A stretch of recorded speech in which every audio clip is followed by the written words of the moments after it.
Hello children, வணக்கம். Welcome to PSSR Chemistry Channel for Easy Learning. இன்னைக்கு நம்ம amines chapterல இருந்து ஒரு previous year question பார்ப்போம்.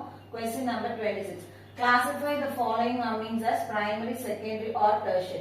நமக்கு இங்க ரெண்டு amine compound கொடுத்திருக்காங்க. இதுல நமக்கு primary, secondary, tertiary. So simple technique நான் சொல்லி தரேன். பிரைமரி அப்படின்னா நம்மளுக்கு கொடுத்திருக்க நைட்ரஜன் இருக்கும் இல்லையா, அதுல ரெண்டு ஹைட்ரஜன் இருக்குதுன்னா பிரைமரி. நைட்ரஜன்ல ஒரே ஒரு ஹைட்ரஜன் அட்டாச் ஆயிருந்ததுன்னா தட் இஸ் செகண்டரி. நைட்ரஜன்ல ஹைட்ரஜனே இல்ல அப்படின்னா டெர்ஷரி. சோ இத நீங்க ஞாபகம் வச்சுட்டீங்கன்னா எப்போ பிரைமரி செகண்டரி டெர்ஷரி கேட்டாலும் நம்மளால ஐடென்டிஃபை பண்ண முடியும். சோ ஃபர்ஸ்ட் ஸ்ட்ரக்சர் பாப்போம்.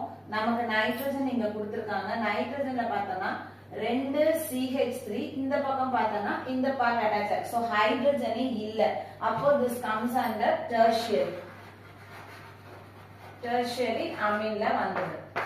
ரெண்டாவது ஸ்ட்ரக்சர் பார்க்கிறோம். நைட்ரஜன் இருக்கு. நைட்ரஜன்ல எத்தனை ஹைட்ரஜன் அட்டாச் ஆயிருக்கு? ரெண்டு ஹைட்ரஜன். சோ நைட்ரஜன் வித் ரெண்டு ஹைட்ரஜன் இருந்தா this comes under primary. So இந்த சிம்பிள் கீயை நீங்க ஞாபகம் வச்சுட்டீங்க அப்படின்னா உங்களுக்கு ஆட்டோமேட்டிக்கா நம்ம ஈஸியா என்ன பண்ணிடலாம், ஐடென்டிஃபை பண்ணிடலாம். தேங்க்யூ.